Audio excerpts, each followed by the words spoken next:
Howdy folks, I'm Ragged Robin, rashly rattling rusty red railings. I'm Amber. And here are more rusty red railings for us to rattle. So let's get started on that. Alright folks, and our first letter is titled, Am I a Jerk for Wanting to Finish My Food at a Restaurant? This happened the other night, and my girlfriend and I are still not talking. I thought that I would get Reddit's opinion. I'm a 27-year-old male, and I managed to get Bruno Mars ticket for my girlfriend, a 25-year-old female, her favorite singer, and we haven't been out on a date in a while.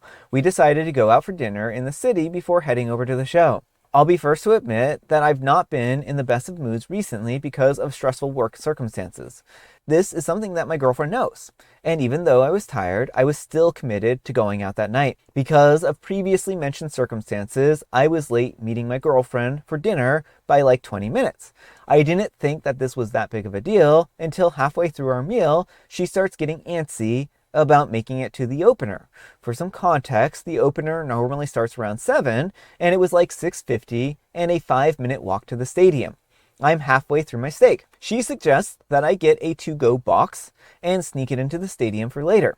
I said no because 1, I paid for the steak and I don't want to risk getting it thrown away.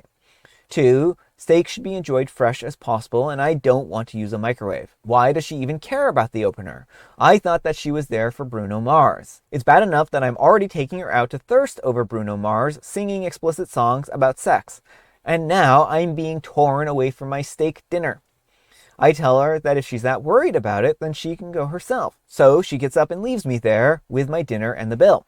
I was so mad that I didn't even meet her at the concert afterwards. I let her go alone since she clearly cared more about it than me. When she texted me asking where I was, I said, enjoy Bruno Mars, I'm enjoying my meal. I guess she didn't like that because she's been giving me the silent treatments ever since. But be honest, am I the jerk here? All right, folks, what do you think? Yes, OP, you are a major jerk. It is not her fault that you were running late.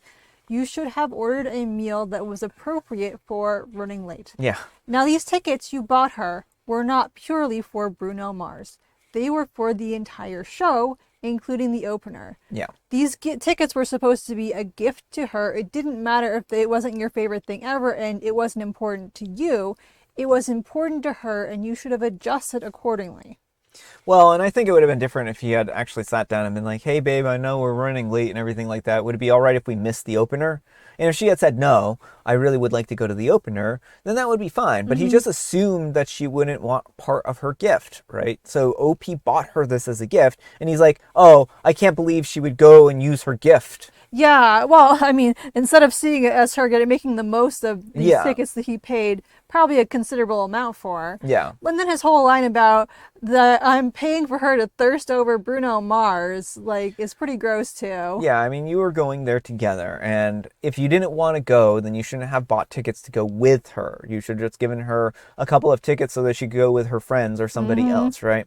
And I understand OP wanting a fresh steak, but they could have also had a dinner out some other time and been like, okay, I really wanted a steak dinner tonight, but I know that we're running behind, so I'm just going to get something else. Let's go out for dinner at some other point in time, right? Well, that's it. It's not like this is the only ever possibility to have a steak dinner. Mm-hmm. So I think that OP needs to do a little bit better job at communicating and not being upset at their partner for actually going ahead and going out. I think that they've kind of ruined a lot of stuff here, and they owe their partner an apology and to say, look, I guess I haven't been thinking as clearly as I should be. I've just been really frustrated and stressed out with work, and I'm taking it out on you, and that's not fair to you, right? And I think that that could go a long way towards, healing this divide that OP's created, right? But let me know what you folks think. So anyhow, take care and good luck. But folks, let's see what the Wheel of Judgment has to say. Wheel of Judgment, turn, turn, turn. Tell us the judgment that OP's earned. Certified Drama Llama. I mean, yeah, he's a jerk too, but I mean, I think Certified Drama Llama is part of the issue. Yeah. All right, folks, and our next letter is titled, Am I a Jerk for Getting Mad at My Boyfriend for Expecting Me to Pay for Our Expensive Dinner? For some background, I'm a 20-year-old female, and I have a business that started making 6 figures a year, and he's a 21-year-old male, working a normal retail job. I have told him multiple times that I don't care about money. I'm fine with going on budget-friendly dates, like a picnic or movies, and I don't frivolously spend on myself. I pretty much invest everything that I earn except for the occasional small purchase like an iced coffee. However, he gets really standoffish every time someone compliments my business or brings up how well I'm doing for someone my age. He rarely buys me gifts anymore because he says that I can afford to buy myself anything that I want, and he needs to save for the future. That's fine with me. I obviously don't want to drain him financially. But the issue I have is that now he wants me to pay for everything. When we Uber to bars in the city, he complains about how expensive Ubers are, so I pay. He asked if I could fill his car with gas when we were driving to the beach. Asked me to buy my own drinks because they were $20 each and that's too expensive, etc., etc. Yesterday, he invited me out to dinner, told me to dress nice, and drove us to a really nice upscale restaurant. It's been a while since we went on a date, so I was really excited, though a little concerned when he started ordering a bunch of expensive starters, like $70 caviar bites and $150 steak for his main. I chalked it up to him saving up for a couple of weeks for this occasion, but I still didn't want to make him pay too much, so I ordered one of the more affordable dishes on the menu. Long story short, the bill comes. He takes one look and his eyes widen a bit. Then he casually asks if he can pay with my card. I kind of laugh a little and ask why he took me to an expensive restaurant that he couldn't afford. He does a whole speech about how it's not a lot of money for me if I made X dollars this week, and how it's a lot for him, blah, blah, blah. I get mad and I say that he should have told me ahead of time if he wanted me to pay, and not ordered so many expensive things. We get into an argument that ends with me paying the bill and leaving him at the table. Now he keeps texting me, calling me a jerk, saying that he just feels insecure and like he's not good enough for me. I don't want him to feel that way and feel like maybe I overreacted. All right, folks, what do you think? No, not the jerk. I mean, his whole attitude here is deeply concerning. I understand that he is not making as much money as OP, but that doesn't give him an excuse to treat OP like his ATM and to not do anything nice for OP because, well, you can make enough to do everything for yourself. Yeah, I mean, I think it's a joke that he thinks 6 figures is enough that they can afford huge, expensive dinners and stuff like that and whatnot. Like, OP is saving a lot of money, but 6 figures in this economy does not go that far, No, right? it doesn't. And I think, like, it's understandable that he might feel a little bit bad, but she said time and time again, she doesn't care about the money. They can go do inexpensive dates and stuff like that, right? And it's unfair for him to assume that OP should cover all of their expenses all the time, right? Right. Well, and him like saying like he's taking her out and then Yeah. being like ordering the most expensive things on the menu and then going, "Oh, can I use your card?" Yeah. Like that's trickery there. OP thought he was treating her. She went under completely different assumptions. And you know, this is probably not. It sounds like she's a very frugal person. This might not be something that she would want to spring for. Yeah. And he can't just again like use her money without her consent. Yeah. Well, they also might be just financially incompatible because it seems like he likes spending money and it seems like OP likes to save money. And that's not going to be a very good combination. So I think they need to kind of sit down and work out how their financial situation is going to work going forward. If it's a matter of them creating a joint fund where they can contribute to things like dates and stuff like that, then that might be a good place to go and have it kind of like, divided by the, percentage wise type of thing, right? Well, I think in general, and when you have a relationship where there is financial inequity, splitting things proportionally is a great way to go. In this particular case, I would reflect more on the relationship because of how he's treating OP. I think there's a bigger issue that he is, one, feeling threatened by OP's higher salary, and secondly, kind of like taking her for granted and mistreating her because you can do nice things for people that are cheap. It doesn't sound like OP is expecting him to buy her anything elaborate, but if he's not showing any gestures of kindness anymore because you can buy everything for yourself, like why not make her a nice card? Yeah. Or, there's all kinds of things you can do that cost very little but still show that you care. Yeah, cook her a nice dinner, Yeah. make her a nice card, make a gift for her or a present.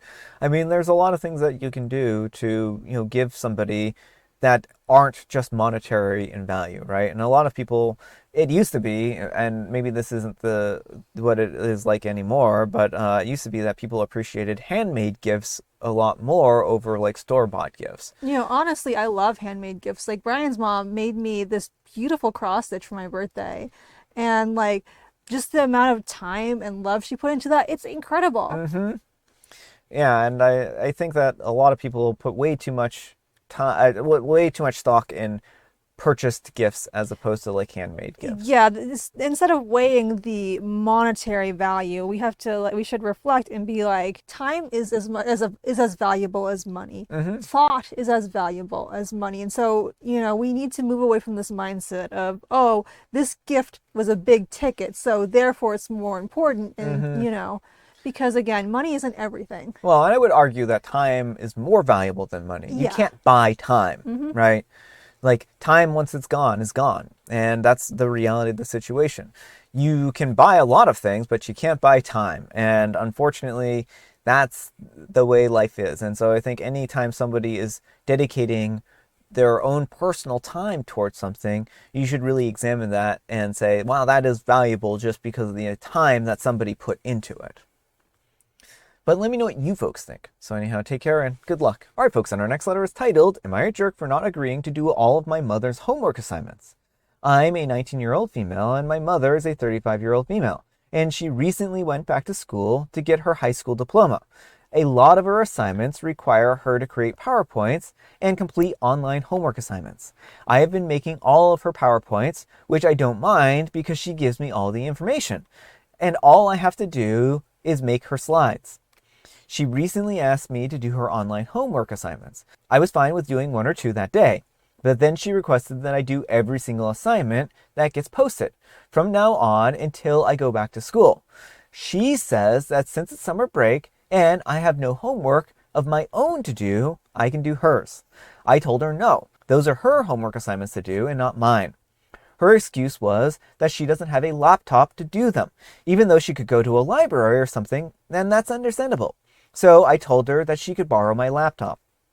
Then she proceeds to call me selfish and said that it's the least that I could do since she pays for my college tuition. She said that she cares about me getting my education and I don't care about her getting her own. I explained to her that I appreciate everything she's done for me, but that doesn't mean that I have to complete her schoolwork for her. She literally didn't speak to me for the rest of the day and told my siblings how selfish I was and I would regret treating her this way when she's gone. I don't think that I'm wrong here because once again, they are her homework assignments. I don't mind helping out here and there, but expecting me to do all of your work is ridiculous. What's the point in going back to school if you don't actually want to learn anything? Am I the jerk here? All right, folks, what do you think? No, not the jerk. This is her work, not your work. It's not that you're not supporting her to get a degree, it's that you're not getting the degree for her. Yeah. And like, it was kind of you to help her with the PowerPoints if that's a struggling point. But also, like, in some ways, OP makes it sound like the mom is like old and out of touch, and like someone in your 30s like grew up making PowerPoints in school. I understand not having a computer, why that's difficult, but it sounds like OP has offered to let the mom use her computer. And like, that's a perfectly good, legitimate option.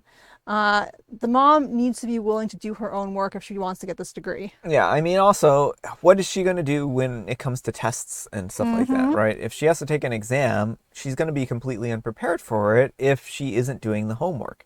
And the point of homework is to basically strengthen your mind. You know, it's a lot like lifting weights. The point of lifting weights, you could just say, well, what's the point in lifting weights? They're just heavy objects that are sitting there, right? Like, we can just leave them alone.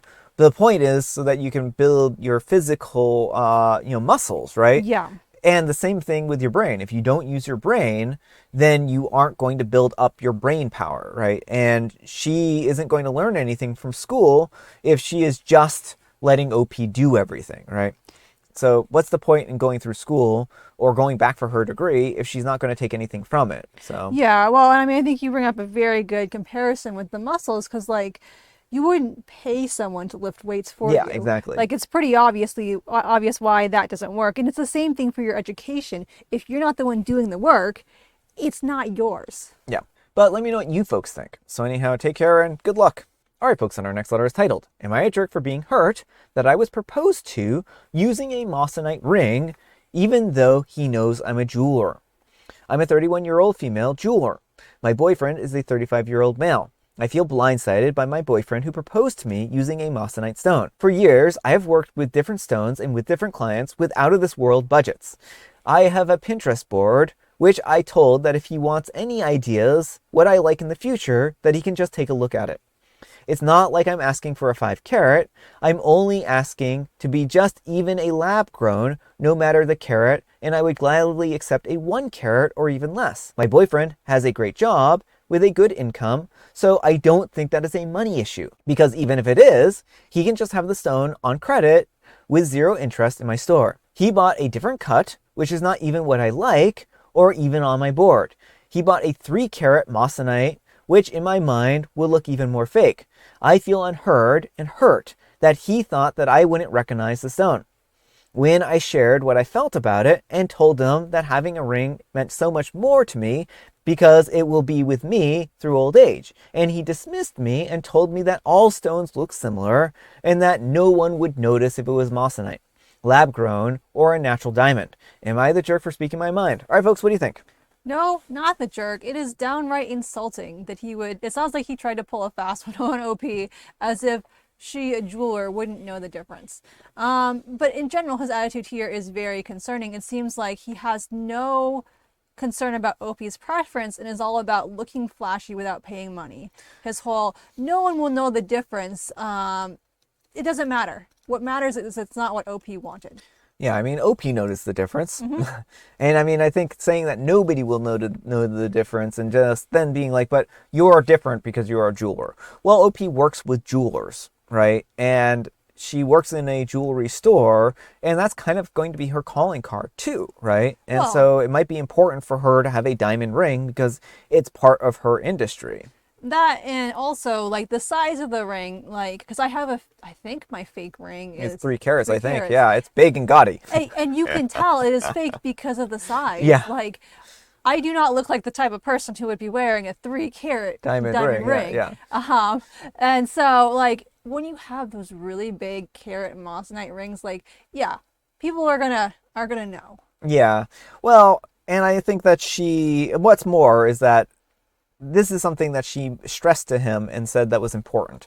And he isn't listening to her and he isn't taking her wishes into consideration. And I think that right there has a lot of weight on how he's going to treat her in the future, Yeah. right? I mean, he didn't. Oh, sorry. No, go ahead. I was just going to say, what other things is he going to be like, well, your opinion doesn't matter here, right? Exactly. Like, he didn't even go for the cut she wanted. Yeah. It seems like he just went for looks flashy to me, and that was that. Yeah.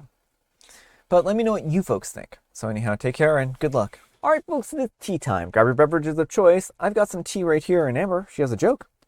What is the quietest sport? Well, the quietest sport is snooker because it begins with an S and it kind of sounds like shusher. And so I think that's kind of the quietest sport. Bowling. You can hear a pin drop. Ah, I see. It's also not the quietest sport. It's like one of the loudest. I know. Bowling, snooker, same difference, right? And I have licorice spice. And folks, today is a very special day. It's go on a date with somebody day. So if you have somebody you want to go on a date with, make sure to go on a date with them. And then waylay your plans by eating a giant steak and making them late for everything. Oh, I was going to be like, ooh, where are we going? But then never mind. I don't want that date. We went to the Cryptozoology Museum. Yes. That was nice. Yes, we recently did go to the Cryptozoology Museum. We saw Bigfoot there. And Mothman. And Mothman. All right, folks, that's all the time we have for today. Thank you so much for watching. Happy special Sunday, folks. And you know what makes it special? You do, and Amber does too. And Brian does too. Amber, we need some kind of moral advice and or guidance, and please, have it on diamond rings. Don't try to fool a jeweler with a mossanite ring. Probably. But thanks so much for watching, and we'll see you all tomorrow. Bye.